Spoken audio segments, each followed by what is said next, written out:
Bueno, aquí tenemos los dos soportes.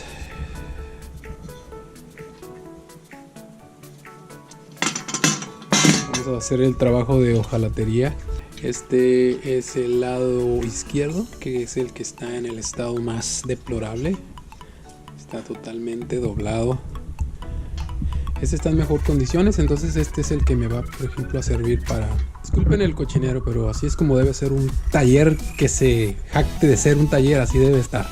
Entonces, vamos a utilizar este tornillo, así se le llama. Vamos a utilizar este martillo hechizo que me encontré. Fíjense que apenas el día de ayer, antier, me lo encontré.